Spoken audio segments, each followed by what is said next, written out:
Basically, the whole internet is collapsing because of a pseudo techno-magical plague, and your sister is at the center of it, but you want to take time to go play around?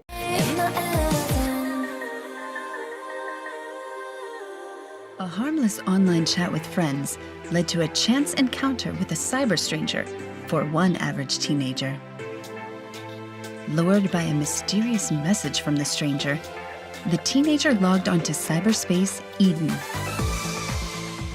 Hello, welcome and/or welcome back to my channel. I know it's been a minute since we've seen each other. Genuinely, I don't even know where to start. We have so much to cover today. In the world of Digimon's story, Cyber Sleuth, the entirety of the internet has been expanded into a virtual reality service called Eden, founded by Kamishiro Enterprises. Basically, you can project your consciousness into the metaverse, and that's how most people entertain themselves, do business, send problematic tweets, typical online behavior. I'm sure you can imagine that there are a number of dangers to relying on a system like this, so there are laws in place to maintain some semblance of order. For example, to minimize fraud, your Eden avatar's appearance has to match you in real life. Technologies as vast as the internet weren't necessarily designed with security in mind, so hacking Eden is quite commonplace. There aren't really checks and balances. The only thing that can overcome a hacker with bad intentions is a stronger hacker with good intentions, and that's where the Digimon come into the fold. At some point, digital monsters began appearing in Eden. No one knows where they come from, but they seem to be advanced AI programs that make hacking processes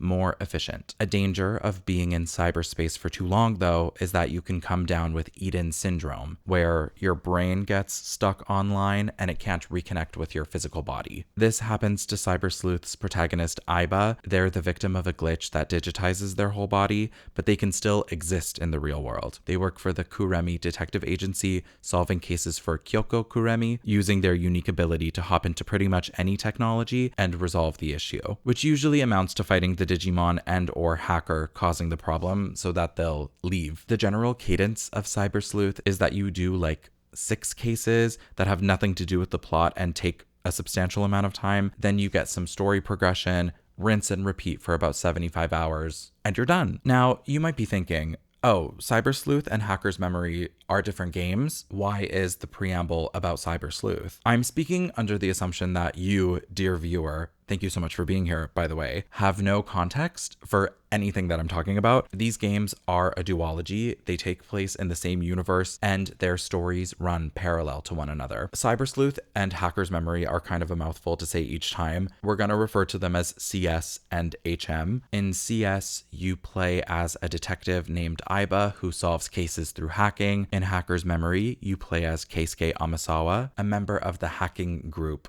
Hoodie. Hacking groups are kind of like gangs, kind of not. They're essentially competing with each other for clout and dominance in the internet space. Some groups are good, some are bad. Hoodie are like white hats in that they help people through hacking. Do you see where I'm going with this? I played Cyber Sleuth almost 10 years ago, and the plot really didn't stick with me, so I was hoping that Hacker's Memory would only be tangentially affected by CS's plot and explore different angles of this world. Nope. The games are very deeply intertwined. Multiple plot points are repeated between games despite playing as different protagonists. It almost felt like HM at times was really committed to just doing fan service of CS. Every time they make those references, it feels like the story basically crashes to a halt just to be like, do you remember this character? Oh, come on, you played Cyber Sleuth, right? That's why you're here. We are brave truth tellers exploring the side of the story that you didn't get to see in CS because we hadn't come up with it yet and we didn't write the original game to accommodate a follow-up. It's repeated throughout HM's runtime where you fight the same bosses as in CS, but Hacker's Memory can't commit to resolving any of those plot lines because canonically, it happens in Cyber Sleuth. It got to the point where I would take breaks from Hacker's Memory and watch CS cutscenes just to understand what was actually going on, because HM is obsessed with reminding you that it's almost embarrassingly derivative of its predecessor. I have read multiple posts that claimed that you don't need to play CS to understand Hacker's Memory, and as someone who at least has context for Cyber Sleuth, I literally could not disagree more. Hacker's Memory is dependent on you understanding what happened in the first game. Otherwise, multiple aspects of the story, including the ending of Hacker's Memory, don't make sense. They're not justified within HM's runtime. I couldn't find anything to confirm that these titles were always intended to be a duology. The characters in HM are referenced somewhat in CS, but they didn't have names or character designs until this game came out. Thankfully, the plots themselves are not that complicated. They are made convoluted by having all of this forced crossover that likely wouldn't exist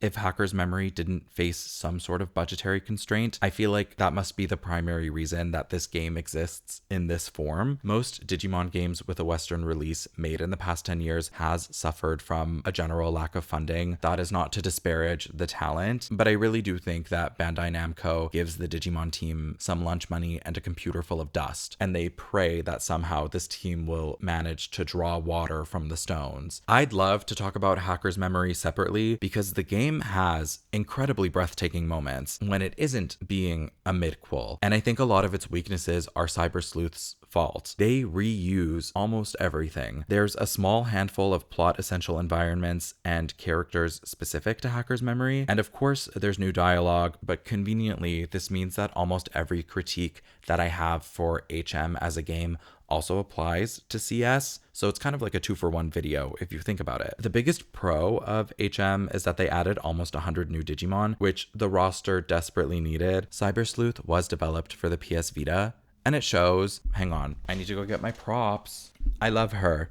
She is small, but mighty. Hopefully this is in frame and looks nice. The Vita is an unsung legend for a console. It's the precursor to the PlayStation Portal, the Steam Deck, the Nintendo Switch. Ever heard of it? She was really the first to prove that a home console experience could work on a portable device. Because I love the DS, but its playstyle is really difficult to replicate on any system that isn't a DS without substantial changes. My appreciation for the Vita cannot be overstated. It was a slay console for its time. However, there are obvious signs that a game was developed mainly for this screen size and processing power. Environments are made up of pretty basic structures that lack detail. The textures are pretty bare. Assets are frequently reused. I feel like I don't really need to spell out that blowing up this screen size won't always translate well depending on the game. They circumvent these limitations in some areas, like recoloring generic character models is at least a recognition that if you're trying to make a world feel populated, there has to be some variety. A decent number of Digimon have colored variants as well. It's not overwhelming, but I'm sure it was a helpful shortcut in having a roster that feels fuller. Sometimes this minimalist approach is really effective. Let's take the Digilab, for example. This is a small location run by Mire Mikaruga. She's a recurring character in a bunch of the Digimon games released throughout the 2010s. This is where pretty much all of your Digimon management is done. It's a stark white room with a central computer, a few menus for you to interact with, diffusers line the walls. Mire sits in the middle of the room typing away at something. There's no camera controls in these games. You can only look into this room from the one angle. And if you approach the exit portal or the walls on either side, the room just kind of fades out, and beyond it is just an endless sea of white. This is supposed to be a liminal, extra dimensional space, and it does genuinely look like you're floating in a little pocket dimension in the middle of nowhere. There's also a hidden in-game time mechanic that mostly affects your Digimon's growth while they're at the lab and you're off doing quests, but while you're doing your management, time doesn't move, furthering that sense of timelessness. Now I'm going to give the opposite critique. It's repeated throughout the game that Eden users can make whatever environments they want. As an example, there's a side quest where you go to Catch Mamemon's theme park, but it's the same level design as everywhere else. There's no theme park beyond the game explaining that there's a theme park. Another quest is about a high school programming competition, and that uses already existing locations as well. Based on the game's presentation of Eden, I'm not convinced that this is the most wonderful immersive technology ever made, and that people are obsessed with the freedom that it can offer. The game doesn't effectively illustrate that. There just aren't enough assets in the game to make the environments feel special. They even reuse the layouts for various missions, so there's a very limited number of areas that you traverse in these 55 hours. If these games weren't long for no reason, more time could have been spent making this a unique experience. I'm really hoping for that from Time Stranger. The duology also lacks some pretty basic quality of life functions. There's no fast travel, there's no scene skipping, no log for reviewing missed dialogue. In HM, they do add basically a run feature, so your character's movement is faster.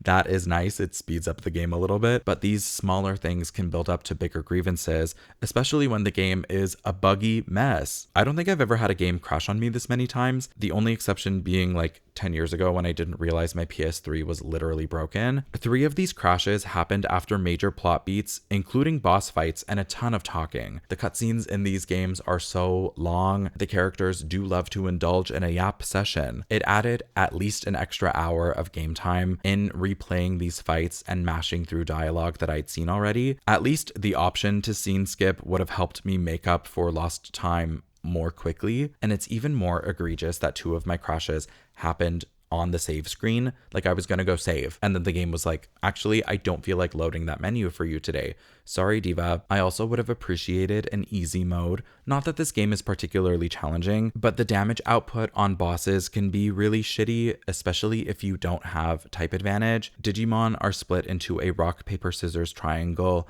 of vaccine, virus, data. Then there's the free type, which exists outside of the triangle and isn't very good. On top of this, there are attributes, 10 elements more similar to Pokemon types, but the main 3 that I just described are really the core of the gameplay, which makes exploiting certain fights really easy, but many bosses are the free type with huge health bars, and you just slowly chip away at them until you win. It makes some of the fights kind of boring because they're too long and the combat isn't super engaging. I did appreciate the auto battle feature for this. Sometimes it was really nice to just like get up and go to the bathroom, get a sip of water, and then come back and the fight is like almost done, so you don't miss anything. I feel like with some quality of life improvements and an easy mode, this could have been a really tight 30-hour experience, and I would have liked it a lot more for that. To be clear, I like Hacker's Memory in spite of its flaws, but it really overstayed its welcome. Digimon Story's gameplay loop is made up of 3 components: taking cases, battling, and raising your Digimon. The Digilab is basically your management center. Whenever you encounter a Digimon in battle, you scan a little bit of their code, and after enough encounters, you can convert that code into a Digimon. That's how the creature collection happens. You have a few places to keep your Digimon. The player has a stat called memory, and the reward for a lot of the main story quests is an item to increase this stat. Digimon have 7 stages. In these games, they are called Training 1, Training 2, Rookie, Champion, Ultimate, Mega, and Ultra. The higher the stage, the more memory they use. You're gonna spend the majority of the game aiming to have a roster of 11 Mega or Ultra Digimon, and for that, you're gonna need a big brain, baby. I don't know, is it memory or storage? When I used to work at the game store TM, some losers would get really in a huff if you casually conflated the two, because most normies don't actually give a shit, and storage means memory to them. Anyways, if you're enjoying this so far, gentle reminder that you can leave a like, a comment, subscribe. I have a Patreon, I have a Blue Sky. I am very lightly active in many places, and I'd love to see you there. You will need a lot of memory by the end game, but I found that the progression was pretty well paced. It felt appropriately limiting, and I was excited to finish a quest so I could evolve and get the Digimon that I wanted. You can have up to 11 Mons in your party, but the rest have to stay at the lab, where you can train the Digimon passively on farms. You start out with 1 farm island, but then you can get up to 4 more, and each island holds 10 Digimon, so you can be working on up to 50 in the background while you and your team are out questing. My hyperfixation on HM came from the raising aspect. I didn't love the cutscenes, but in-game time has to pass for the farm Digimon to gain experience, and it's not like unlocking Mewtwo in Smash Melee, where you can just leave the console on overnight and that playtime all counts. I really enjoyed running off to do portions of the quests and then checking in on my Digimon pretty regularly. In the early game, this is a lot more satisfying because the Digivolution level requirements are a lot lower. It's really easy to train up a bunch of champion level Digimon and decide what team you want to make from there. There are diminishing returns over time though. Getting Digimon up to ultimate isn't that crazy with some farm EXP boosting items, but most of my Digimon struggled to hit the average level 55 needed to evolve into Mega. I don't like the length of this game, but the Digimon scaling is balanced around all of the filler that they've added to facilitate the runtime. If they didn't force every aspect of this game to be pretty slow, it would have been a lot easier to get all of these really unique high-level Digimon. In the original Cyber Sleuth, the Digivolution requirements were easier. A lot of my Cyber Sleuth team is currently higher level than where my Hacker's Memory team left off, having completed the game. I wasn't able to finish with the team that I initially desired, and I only would have been able to achieve that through substantial grinding, which is my least favorite thing to do in any game. It also doesn't help that Hacker's Memory is like 15% shorter, and they also made some of the evolution requirements more difficult. I have an original copy of Cyber Sleuth. These games are more readily available as the complete edition duology on most systems, so the complete edition of CS has all of HM's changes, including its roster, which, considering that my Digimon are so advanced in my current copy of CS, probably ends up being a better balance in that game. The Creature Collection is a fairly nice blend of games like Pokemon and SMT. The evolution aspect is more similar to Pokemon,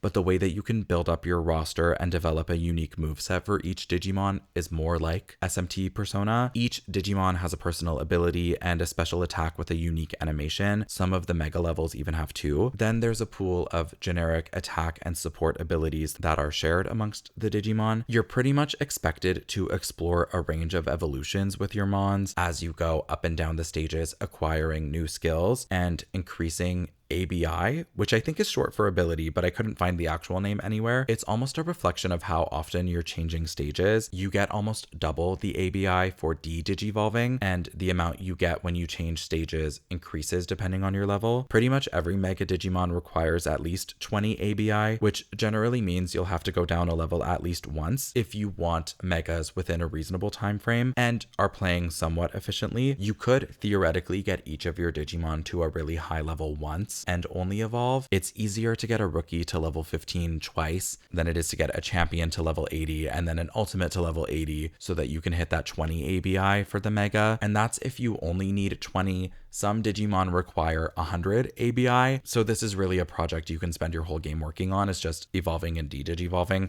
I had to do that for a lot of the picks that I ended up going with. In the early to mid game, I really enjoyed keeping these plates spinning. I wanted to see as much of the roster as I could without going for full completion, and I was able to mostly get the team that I wanted without a ton of hassle because I did set myself up with a lot of options. In Cyber Sleuth, quite a few Megas are locked behind quest completion, but this isn't really a thing in Hacker's Memory, so I enjoyed being able to use a different roster between games as well. This is pretty much the end of my non-spoiler thoughts. We are going to move into the plot. Hacker's Memory suffers from JRPG inciting incident disease, where practically nothing interesting happens until you're about 25 hours in, and the small rewards were really what kept me going. The game's strong moments will stick out in my Hacker's Memory. You all have permission to clap. They'll stick in my mind for a long time, but those moments are really few and far between. I know sometimes people will watch my stuff and they might pick up a game if my commentary piques their interest. I found the Creature Collection to be really fun. I'm a longtime Digimon fan. This is so dorky, it's probably the first thing that I was like a fan of. Digimon is how I learned how to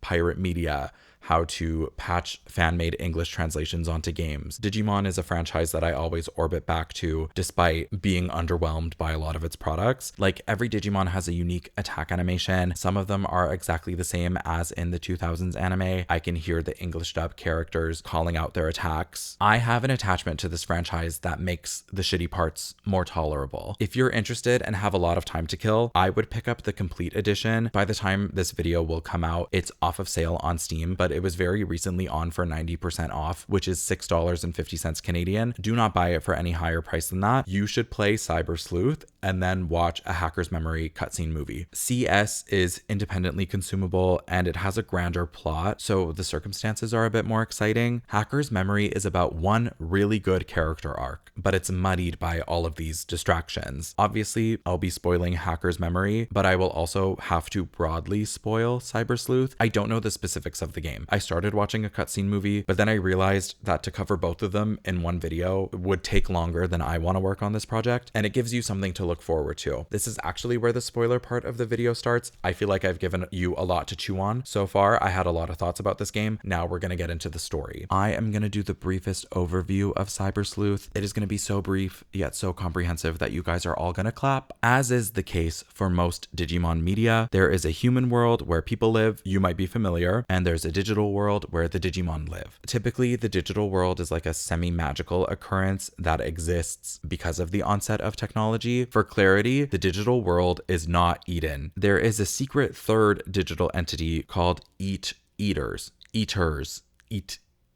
Munchers. They emerged when Eden was created. They are allegedly born from negative human emotions, and they consume users' mental data, effectively severing their consciousness, which results in Eden syndrome, basically leaving victims in a coma. The real and digital worlds have always been separate, but Eden allowed for a portal to open between them, and the Munchers have begun infesting the digital world and munching Digimon. The Digimon are governed by King Drazel. I don't know why the English dub didn't want to refer to it as Yggdrasil, but the inspiration is obviously Norse mythology for that. Yggdrasil is basically God Computer. Its servants are the Royal Knights, a group of 13 powerful Digimon. Since Munchers are born from humans, the plan is to somehow infiltrate the human world through Eden and destroy humanity forever. Astute fans will notice the premise of Cyber Sleuth is glaringly similar to the 5th season of the anime, which instead follows a group of cyber cops against Yggdrasil and the Royal Knights. I've already mentioned that Aiba is the silent self-insert protagonist who takes on cases for Kyoko's detective agency. Nokia is an effervescent tamer. She begrudges the idea that hackers view Digimon as tools and not partners. She is partnered with Agumon and Gabumon, who famously digivolve into Omnimon in the first movie. Omnimon is a member of the Royal Knights, so they've effectively betrayed the aims of the Digimon by thinking that genociding the human population perhaps is not the only option. Arata is the bad boy with an edge and former leader of the defunct hacking group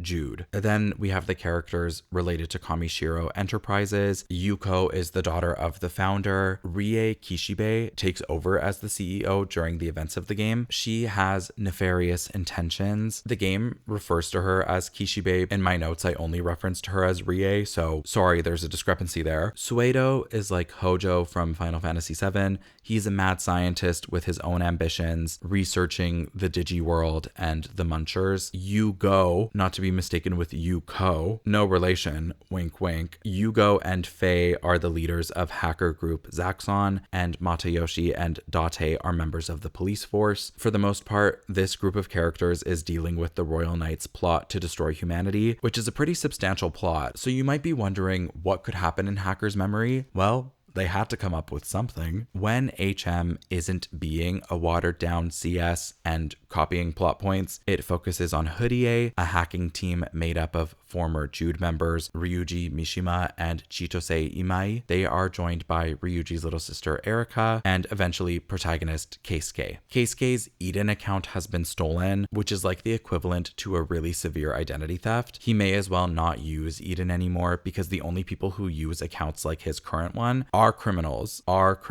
He basically has like a dummy replacement account that has a really negative connotation. The opening hours are pretty clunky. We get some flashbacks that aren't really helpful. Keisuke has been asked to join Hoodie, basically to be their lackey errand boy. Keisuke's gay best friend from school is named Yu, and the only other significant character in his interior plotline is K, a mysterious figure who is feeding Keisuke information on account thieves in hopes that he can retrieve his original avatar. Jude technically appears in Cyber Sleuth as they're still in touch with Arata despite being disbanded, but they are background NPCs with generic character portraits that get fleshed out into real characters for Hacker's memory. Arata is probably the most prominent of the original cast due to his relationship with Chitose and Ryuji. Near the start of the game, you get to choose between 3 rookie level Digimon: Betamon, Gotsumon, or Tentomon. I wasn't necessarily inspired by any of these choices, so I did end up going with Tentomon. I know, basic, going with a Digimon adventure partner. The opening chapters follow a general cadence of taking main and side jobs from people around the city. These quests are indistinguishable from one another, and they're not exactly plot relevant, so they all actually just feel like side quests. The main quests are rad,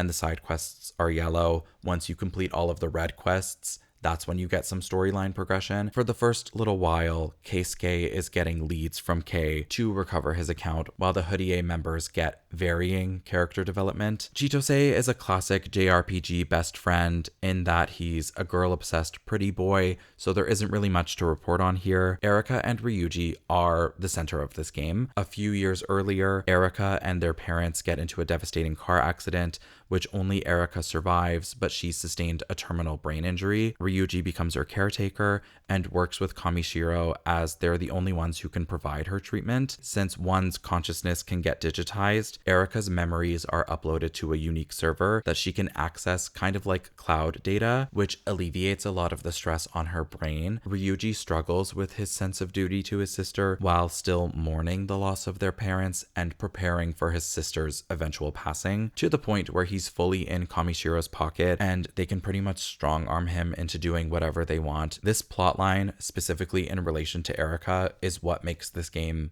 worth discussing for me. And even though I would have loved a version of Hacker's Memory that had nothing to do with Cyber Sleuth, Erika's personal arc is one of the only ways that the games meaningfully connect, especially on a character level. Early on, Erika explains the meaning of Hoodie, which means butterfly in Mandarin. Sorry, my pronunciation is not going to be good. The game's central theme, conceit, draws inspiration from Chinese philosopher Zhuang Zhou's story, The Butterfly Dream, where he details a dream he had where he became, I'm sure you can guess, a butterfly. He's pondering experience and existence. Is he real and imagining being a butterfly, or does it go the opposite way? Is his current waking experience the dream of a butterfly? And if so, which is real? Are they both real? Is one more real than the other? Hacker's Memory is grappling with this, especially since Erika is such a unique case. Since her consciousness is split between reality and Eden, she's often in question which version of her is more genuine. Is it, the physical one or the digital one? This gets even more complicated when she partners with Wormmon and links it to her memory server, causing Wormmon to adopt more of her personality as the game goes on. Everyone around her fits pretty neatly as real people with avatars in Eden, but her existence is more fractured. On top of this, butterflies are an age-old symbol of change, transition, and they're often also used to represent souls, both living and dead. The butterfly definitely allows for some really versatile symbolism. Anyways, that's the English class portion of the video. The way that I'm going to recount the plot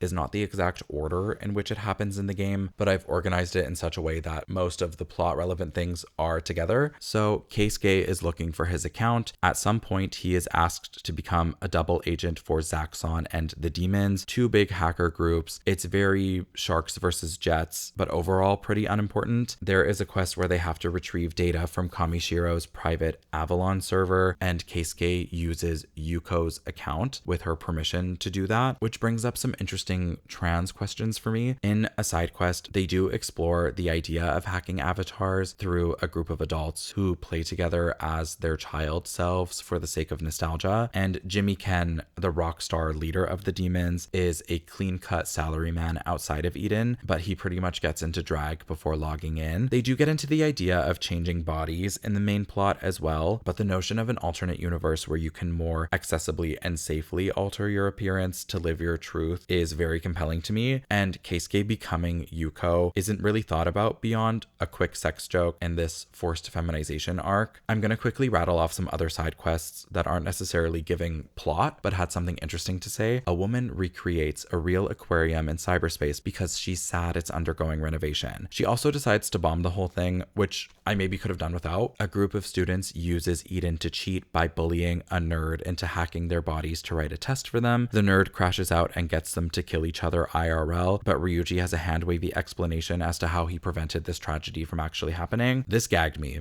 a little bit. I thought this was real. And then I was like, surely they're gonna walk it back. And they walk it back pretty much immediately. The Sistermon DLC quest, not for anything it contributes. It's just cool that these Digimon have an incarnation outside of the V-Pets and the cards. This is also how I found out that Sistermon Noir was censored and changed into Sistermon CL, because I guess the localizers were displeased that she looked too much like a nun. Like, that's a joke. be so for real. A server quits her job at Hoodie because she's a double agent for a smaller hacking group, but Chitose helps her out when her group gets angry. I think this plotline would have been more impactful if she was with the demons or had a more significant plot contribution and custom character art. I also think Chitose would have benefited from having a relationship outside of the immediate group. Yu asks Keisuke to be his girlfriend on a practice date. Some rando mistakes them for a straight couple because Yu is a little girly, a little diva. And when Yu clarifies his identity, the guy is like, I don't care that you're gay, I just care that you have a happy relationship and I don't, because they need to somehow justify every mission ending in a fight. There's a quest about drinking an expensive type of coffee, which costs in the millions and typically would only be accessible to the wealthy, but brings up an interesting question about how Eden allows people to experience these things that would typically be reserved for the upper echelons. Digimon can be bought and sold as tools. There's even a shop menu on the computer where Keisuke takes jobs, so you can buy Digimon through there. In this quest, you're asked about the ethics of the trading, and you can either choose to leave the Digimon market as is or destroy it. And if you choose to destroy it, the shop feature goes away, which I thought was a cool touch. That's a consequence the game doesn't explicitly state will happen, but it's consistent with the plot event. Any of the Digimon quests with a cool cutscene, here is a selection.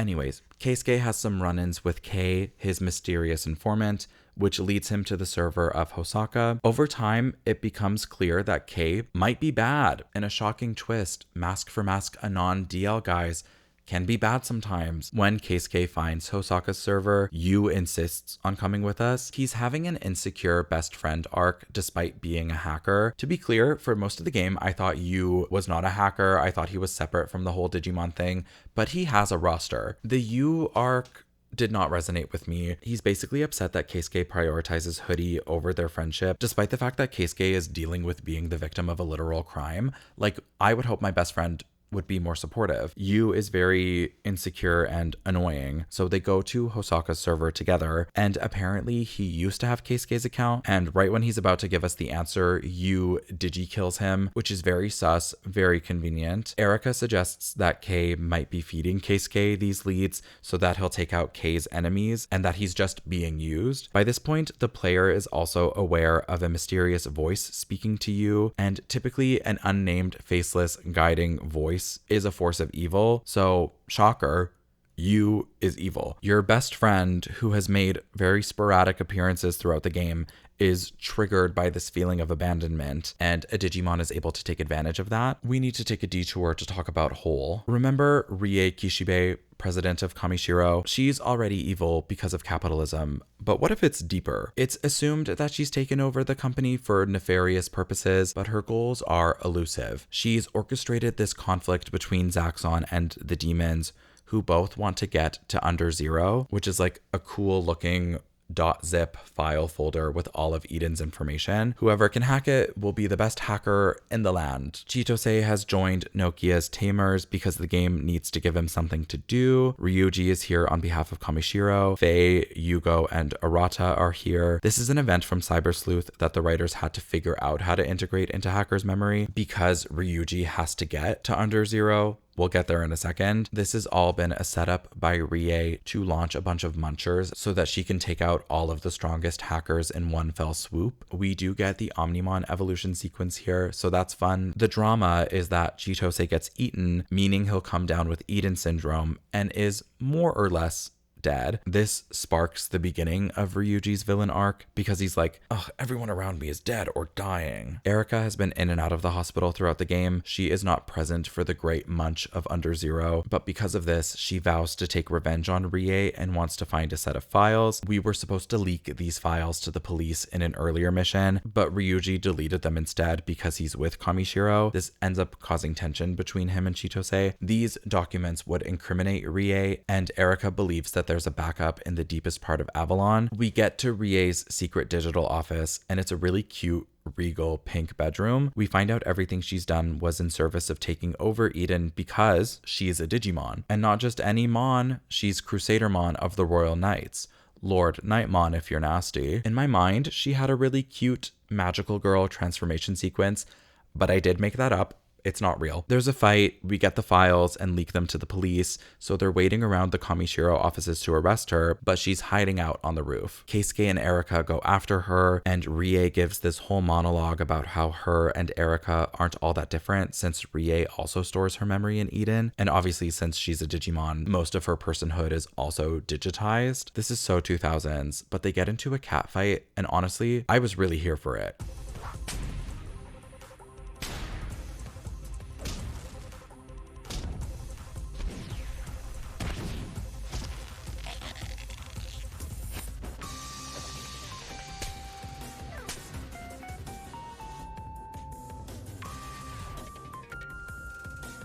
I felt vindicated on behalf of Erika. Rie jumps off the roof and obviously she survives. Later, she enacts a plan called Paradise Lost.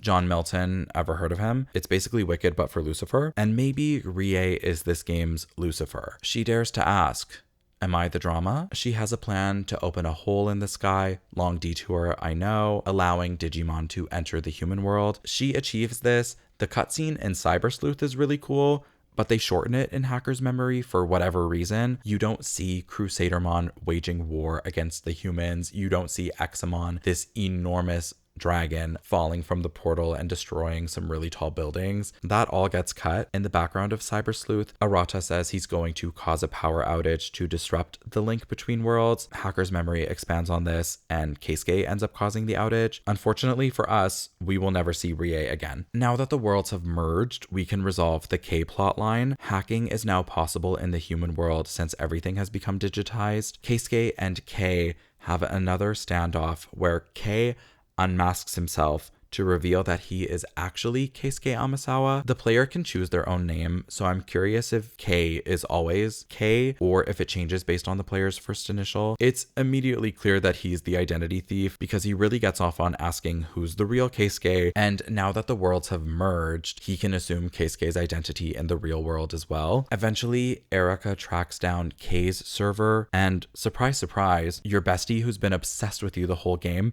is the bad guy. It's you. K is you. You is K. Do we think the writers made this pun on purpose? Comment below. He was being influenced by his evil mask, which actually contained Matadormon. This is the worst boss fight in the whole game. I've mentioned none of the combat is really that hard. This fight isn't that bad either, but it's so RNG based. Many of the bosses have unique skills that can really weaken your team. Matador has a couple of unique attacks that are multi-stat drops and can inflict a bunch of status conditions on your team. So my first attempt at this fight, I hardly touched my controller because my team just couldn't move. The second time though, I had much better luck with the status conditions, and thankfully this boss doesn't have a ton of health. Some people recommend having Sistermon Blanc or Kuzuhamon because they can negate status effects, so this might be worth exploring if you like either of those Digimon anyways. After its defeat, Yu apologizes for doing crime against us, and Digimon writing loves infinite compassion and grace, so Keisuke does accept immediately. You do have the dialogue option to say I love you, but of course they immediately walk it back, and it's clear that Yu would have immediately reciprocated, but of course no homo. That's Keisuke's stuff. The rest of the game isn't really about him personally. By the third act, he becomes the conduit around which the story happens. Since HM can't meaningfully deal with anything that CS is doing, they have to come up with a unique big bad. Sure, you fight a couple of Royal Knights in the background. There's a little Craniummon arc where you have to find Ulforce Vidramon, a Royal Knight that has been missing for some time, but there's no meaningful payoff. In order for Hacker's Memory to have one, it would mess up Cyber Sleuth. We meet Alphamon here, who is like Crusadermon. They've adopted a human identity, but if you don't play CS, the game doesn't tell you who Alphamon secretly is. I had to look it up. Later, we have a side quest with Rina Shinomiya, Ulforce Vidramon's partner from the universe of Digimon World Redigitize Decode. What a mouthful. It's the same universe that Digilab Mirai is also from. I'm pretty sure. We take Rina around the city, showing her different restaurants. It's a vapid quest. Anyways, we now need to circle back with Hoodie. Again, Erika has been in and out of the hospital due to her illness. Chitose is down with Eden syndrome, and Ryuji gets digi-possessed by the new big bad, Arcadiamon. Ryuji is emo about everyone in his life going away, which isn't true, but I can sympathize with that line of thinking to an extent. He often talks about Erika like she's disposable, which I found sad. In the .zip Black Diamond I was talking about earlier, that's where Arcadiamon is. I don't think Cyber Sleuth touches on why it's there, but Hacker's Memory certainly does not either. You could connect that these are the Eden files that Kamishiro wanted to keep hidden, but I'm not confident how everything relates. Ryuji goes back to Under Zero on his own, and Arcadiamon eats his Cyberdramon, and then Ryuji becomes possessed by the darkness. He starts defeating hackers around Eden and absorbing their Digimon's energy to further strengthen Arcadiamon. He's pretty much beyond help, even going so far as to destroy the cafe. Hoodie is a net cafe. Did I say that? They all work at a cafe together? I'm a bad YouTuber. He has been carrying a deep resentment for Erika for a long time, so she figures that bringing Chitose back will be the only thing that snaps Ryuji out of it, and the way to do this is by accessing the Munch network and retrieving his memory data. Erika is brilliant and unstoppable, so they manage to open a portal to this secret network without issue. Wormmon watches the door. It's really cute. They enter cyberspace and they meet Yugo, but with black hair. TLDR, Yuko has a brother named Yugo, who is the first victim of Eden syndrome and has been unconscious for years leading up to Cyber Sleuth. Yuko uses an avatar that looks just like her brother, but with white-ish hair, and she assumes this identity to lead Zaxxon. Yugo Prime, with the black hair, is the center of the Eater network. So we meet him, and he says that getting Chitose's memory will be impossible, but since the game is not very serious, Erika manages to do this within seconds, and then Yugo is just like, oops, I guess I was being close-minded. He literally just said it was impossible, and then they hand-waved that immediately. The consequence is that Erika gets munched by eaters so that Keisuke can escape. Thankfully, Wormmon is able to turn off her server in time, so she's forced to log out of Eden and is still alive. Although back at the hospital, she has no memories, so we have to turn the server back on and reestablish the link. The memory server sequences are the coolest in the game. Upon entering the server, we're met with some cartoon animations that are a stylized version of Erika's memories. In front of these 2D animations, Keisuke is running down 3D platforms, which looks a little bit silly, but this is another way that they use whatever limitations they were experiencing to create a really interesting effect. My only critique is that the audio isn't subtitled. I could make out a few words from the echoing soundscape, but some of the meaning might get lost for English speakers. We see a specific memory of Erika asking Wormmon about the digital world, but it gets cut off. Wormmon is able to restore the memory link, and Erika is back to normal. Also, Chitose is awake again, but he'll need some time to recover. A nurse does share that Erika's condition is worsening, and it's likely that she doesn't have a ton of time left. We have to find Ryuji, so Keisuke meets with Arata in Akihabara. He has an eater arm now. That's something from Cyber Sleuth that I do not have an answer for. They go to confront Ryuji and explain that Chitose is awake now, but he doesn't believe it, since that would mean suddenly there's a cure for Eden syndrome. In this world's context, admittedly, it is a pretty remarkable circumstance. We battle, and Chitose comes afterwards to give Ryuji a much deserved dressing down.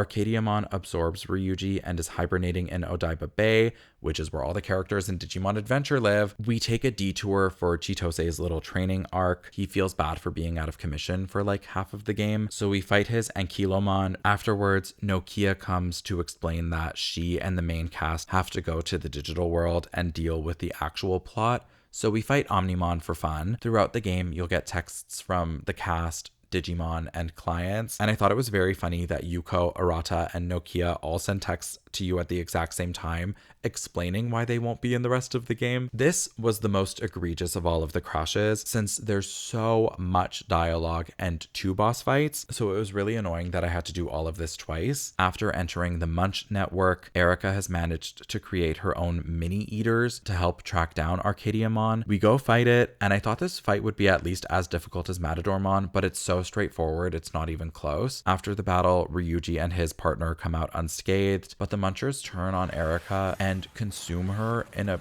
kind of gross, sexualized way. Someone really had to animate this one flying into her privates, and I just don't think I needed to see that. They do the same thing with Yuko in Cyber Sleuth. She merges with an eater, and her tights magically disappear for a very convenient upskirt, you know, for all of the guys at home who find this sexy. We go back to Erica's memory server, and it's now swarmed by eaters. There's more cartoons illustrating how she feels about the car crash and how it affected her and her family. They also complete the cutoff scene from earlier where she asks Wormmon about the digital world, and it's implied that she really wants to go. Faye, Date, and Matayoshi all need something to do because the Digidestined are actually off dealing with the problem that only they can solve. So they help us infiltrate the Kamishiro building because now we have to find an alternate path into Eden, since the Munchers are really eroding the connection, and there's a physical machine in the Kamishiro building that will let them do that. So we're right at the end. We have to go in, fight the Eater Legion, and save Erica. That's the clear goal. But then Ryuji demands that we need to do side quest material so that he can apologize to the people that he's hurt, which is true, but the timing of it is just insane. Basically, the whole internet is collapsing because of a pseudo techno-magical plague, and your sister is at the center of it. But you want to take time to go play around? Your dying sister, the crux of all of your issues in this game. Your sister's being possessed by a cyber leech, and this is what we're prioritizing? You're gonna sit here and tell me with a straight face that she's not the center, that she's not the focus? It's audacious, to say the least. This mission was only in service of evolving his partner. Like, it was so annoying and such an egregious waste of time. And this game has already occupied so much of it on useless bullshit. Just make a post game, please, I beg.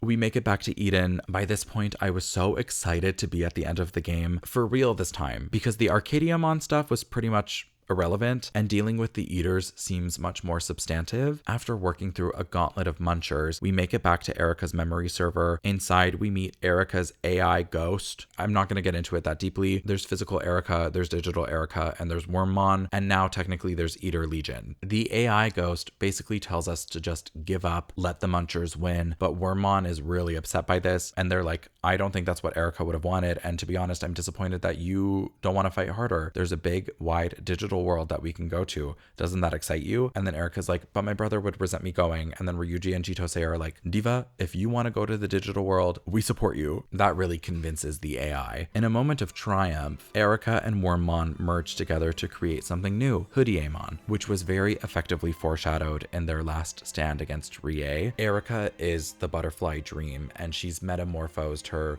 many aspects into one being. Together, they defeat the Big Munch, which is complicated for Hoodieamon because the eaters that they're fighting have been consuming so much of her mental data that they're also kind of a reflection of her. This last big bad, we're just fighting a big ball. Honestly, reminds me a lot of like the trophy fight in Persona. It's a 3-phase fight. It's kind of a slog, but once it's done, Eden does return to normal, and Hoodieamon lets us know that the main cast has finished whatever battle they were having, which will result in the humans and the Digimon having never made contact. Basically, whatever resolution they came to is going to rewrite history. I didn't watch the cutscenes for how Cyber Sleuth ends. I have a vague understanding of what happens, but if you're just playing Hacker's Memory, in effect, what just happened is an NPC looks at you and goes, the game's over now, and we're not going to tell you why. I'm just telling you that it's done, and that all all of this game's events are just going to be erased. So I didn't find that aspect of the ending specifically to be satisfactory, especially with the memory wipe. Like, that kind of sucks. Hoodiemon tells Keisuke that she is going to the digital world with all of Hoodie's Digimon, so the gang will always be with her in a sense. I like that this scene includes your entire roster. Valkyriemon, my favorite Digimon growing up, and the final stage of my Tentomon starter, somehow managed to be the first in my party by the end of the boss fight and was also the first to appear in this scene. Not gonna lie, I was moved. I appreciate that this ending is custom depending on the player. The game ends on a bittersweet note. Erika is technically a Digimon now. She's become godlike in a very Madoka way, so her existence has been erased from the real world, but at least she is able to live freely and much longer in the digital world. This aspect I thought was very beautiful. Erika is a really skilled hacker, and it's about this girl with a lot of limitations, including her health and familial expectations, overcoming these barriers through her brilliance and being able to live freely because of the efforts that she did put in. I like that aspect. I do think it's really sad about the memory wipe, just because now all of the stuff that they've gone through can't matter. Like, even Ryuji's relationship with Erika, I'm not totally satisfied with where they ended off. I think they could have used more time together to really iron out their issues and actually come to a mutual understanding. I feel like their interpersonal conflict being resolved within the span of the last battle is just kind of insufficient. And I already think Ryuji is, like, ethically, I think he's kind of a shitty character, but he's also kind of poorly written. I would have enjoyed seeing a more relevant redemption, especially compared to him going and apologizing to random people. I agree with the ethics of that,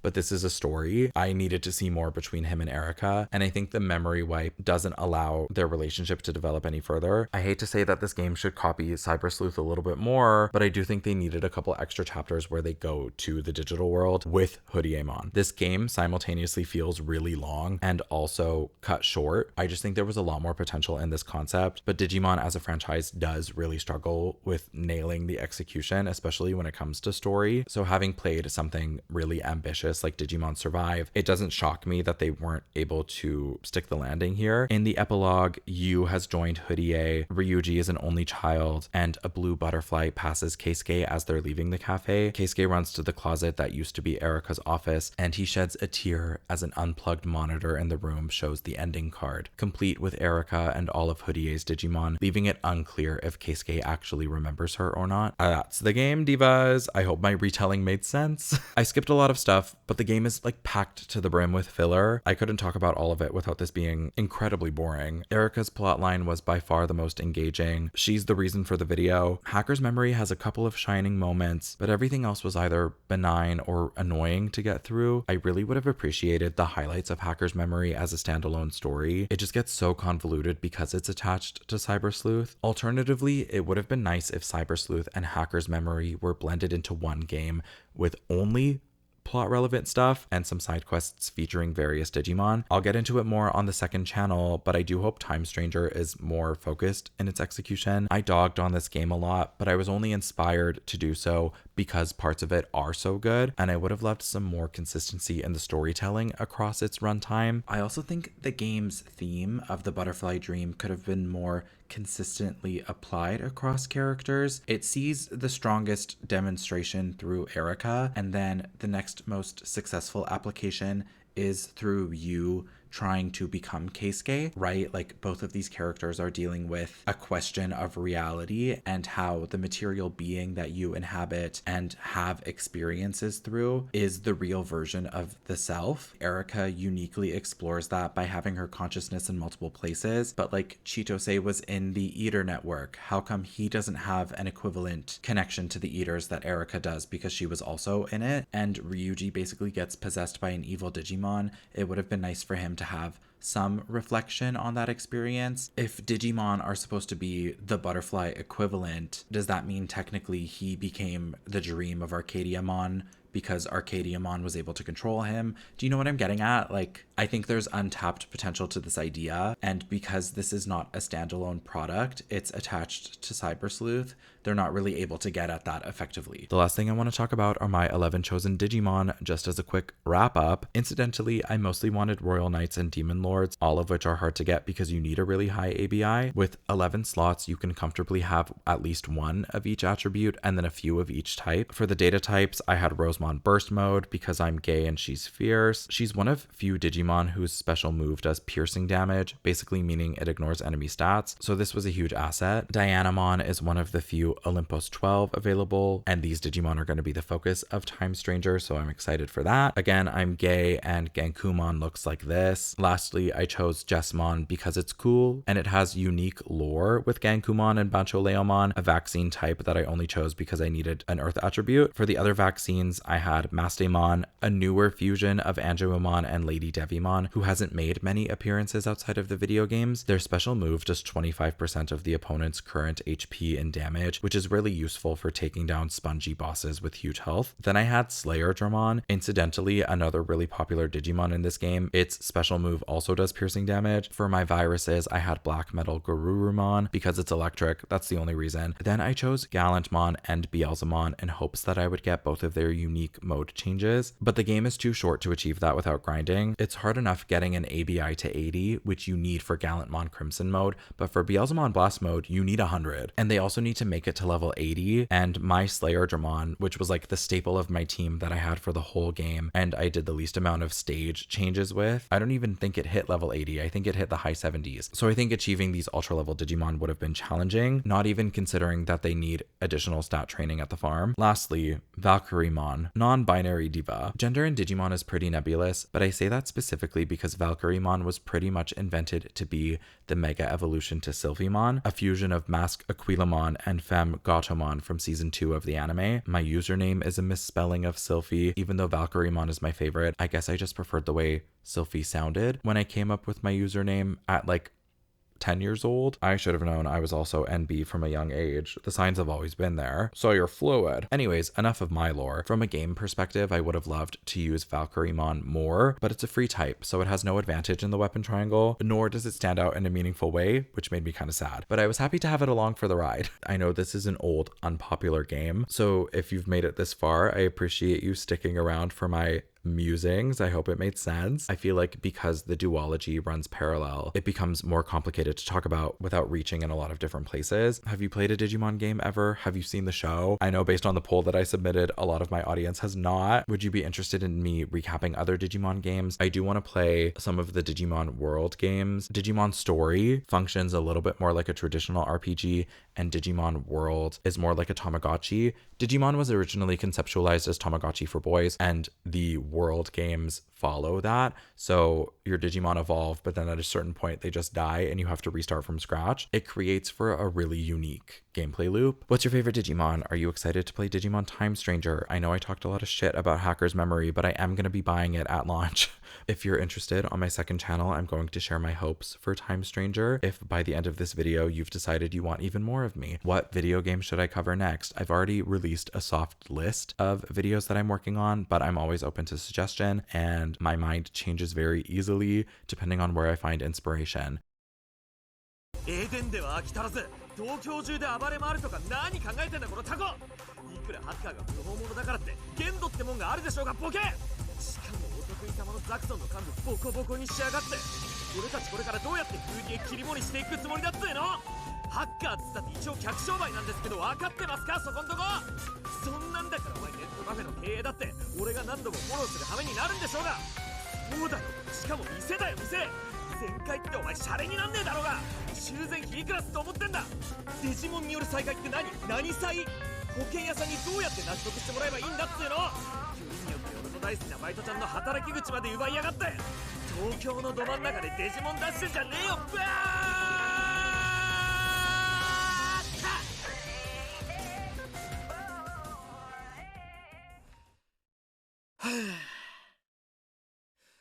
ま、大体こんなもんだな。